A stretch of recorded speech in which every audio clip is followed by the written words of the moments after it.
and welcome back to another video with Lilja. This week I have moved to my lovely couch because I'm doing a special video for you guys. I'm doing sort of a book holish thing with art books and inspiration books, and I have a whole bunch lying here next to me, so I think we should just get right into it. First art book is also the first one that I actually got, and I got this one in Hamburg in Germany, and I am not able to pronounce the name, so I will leave it up to you guys to pronounce it right yourself. I really love this one because it contains different artists and different styles, because there are different artists in the book. I don't quite remember right now how many artists there is in the book, but I do remember that some of them are doing more of a mature content and maybe not suited for young kids. So if you're not that old, this is not the book to get for you. As mentioned, there's a lot of different artists in this one, and that also means that there's a lot of different styles. A lot of the styles in this one is nowhere near my styles, and I really love that because that just gives something new to it, and I can see something that I would never have thought about. Some of the artists that I do really love in this book is Jeremy Fish and Amy Soul, and especially Amy Soul's art is really cute and adorable. It's very soft and it kind of looks like she's painted on wood. I would recommend this art book if you're looking for an art book with different styles and not just one single style. I'm not sure if you can get it in a store normally, because I got this one at a museum in kind of the small store next to the museum. But if I'm able to find a link for this one and also the rest of them, I will be sure to leave it down below. The next two art books is also the newest one that I got, and that is Blush and Coral by Pernille Ørum, or in Danish Pernille Ørum. And they are just really cute and adorable, and I got these one last Friday when I went to her book lounge for Coral, and they are just really cute and adorable, and they're not that big, and they have like almost each page one drawing. Some of them has more drawings on each page, but basically it's one drawing per page. Some of them has like spreads with one drawing, and it looks really amazing. One of my favorite is one with the Red Queen, and it's just really adorable and really cute. I love her style, that it's lineless and that it's really simple. I'm also following her on social medias, and she was really nice when I met her, and she signed both of the books, and it was really an extraordinary experience.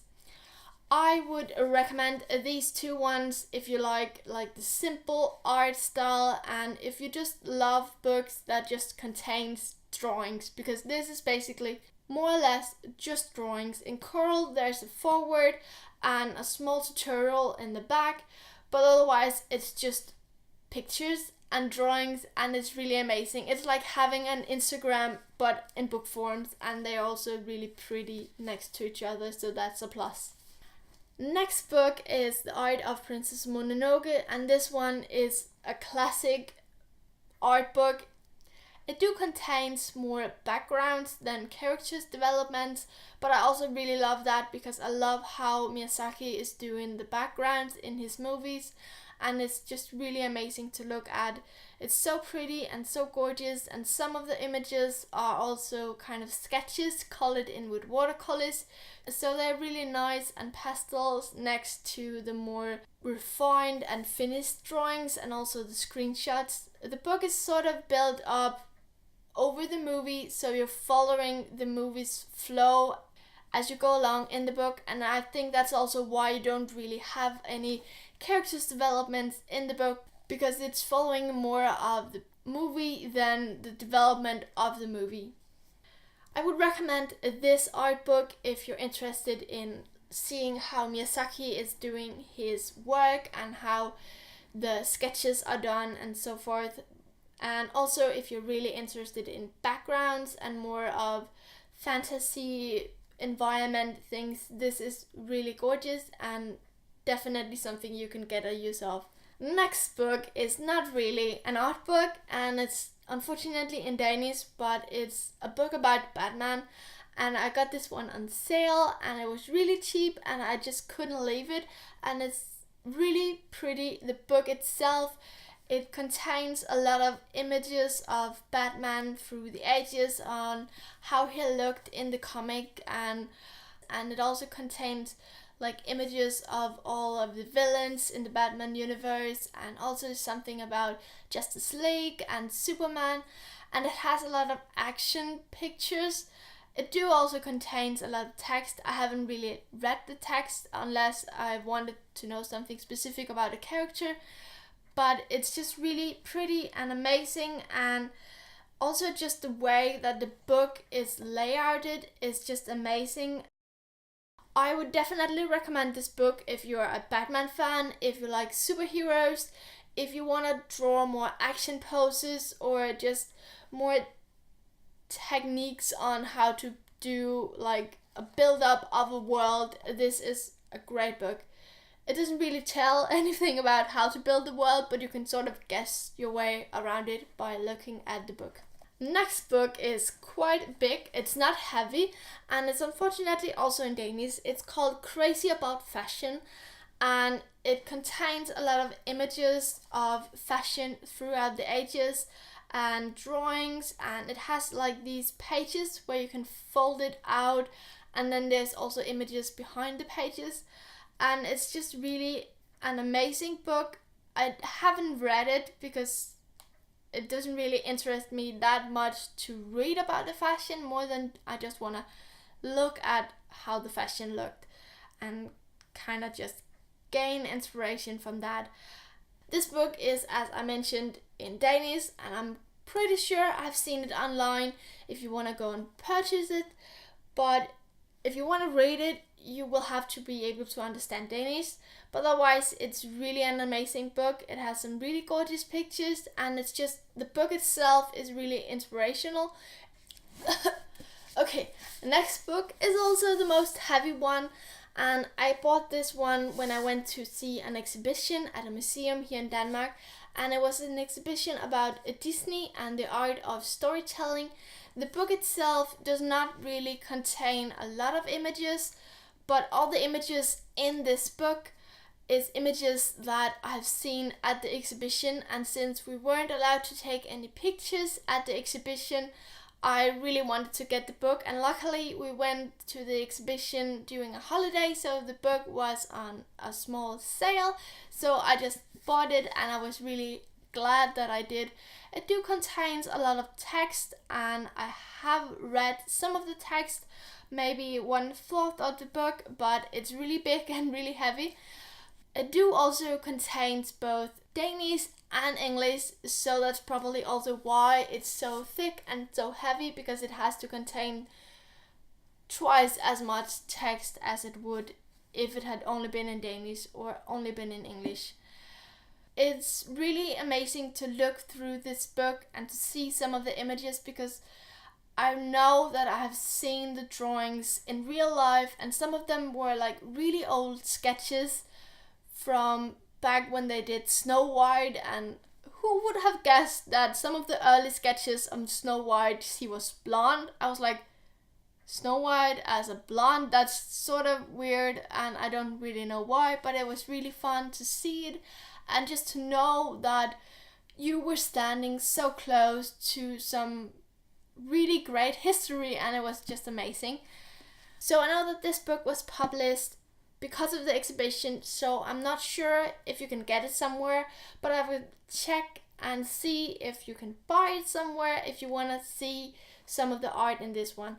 I'm pretty sure that some of the art shown in this one is available in some of Disney's real art books, but I just really want this one because it was like something special, and how cool is it that I got this book that is probably not available somewhere else after the exhibition closed, so that's cool.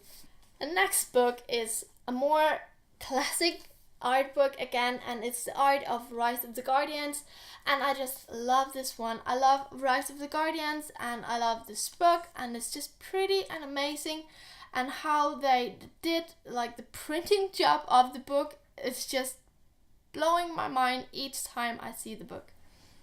This book, compared to the art book of Princess Mononoke, is more based on character development. So for each character there is like a page at least that shows how the characters was developed, and it's really nice and fun to see how the character developed over time and how it started out and what thoughts that the character's developer had when they did the character. It also contains a lot of images of backgrounds and environments, and I would say one of my favorite pages is where you see like the Sandman's dream ship, and it's just amazing to see how many different ships that they actually designed and then just had to go with one of them, because all of them are amazing and all of them looks great, and it's just really fun to see that they did all of this work just to choose one. And I also love that they used like spreads, and that they had like images go across the spread and have like just spreads with images and no text, and they really just used the images in a beautiful way. And also that they had like both sketches and like more refined pieces but not final pieces, and then they had like more screenshot pieces, and it was just a really pretty book to look through, and it's definitely one of my favorite ones. The book has a dust jacket on, and the book also looks really pretty without the dust jacket, but I'm just keeping the dust jacket on to protect the book. So if you're more to the classic art book, this is definitely a book that I would recommend for you guys. It has like the development of characters, the background, pretty pictures, sketches, all of it, and it doesn't really have that much text compared to images, so that's really lovely. Okay, so last book is sort of a joker, and it's not really an art book, it's not really a typical inspiration book, but it's a children's book. And it's Frozen, and it's not an art book, it's not an inspiration book, it's basically just a children's book.